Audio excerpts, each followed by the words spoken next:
kız idi.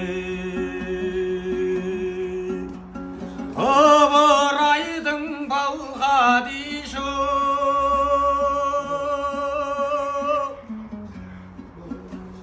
Муралған белің нәзік Уашыргын талғадишаму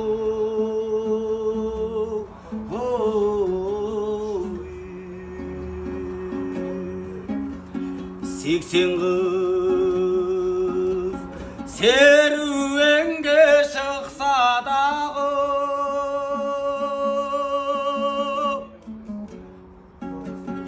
ішінде шолпан жұлдыз жарығым сен ғадишаму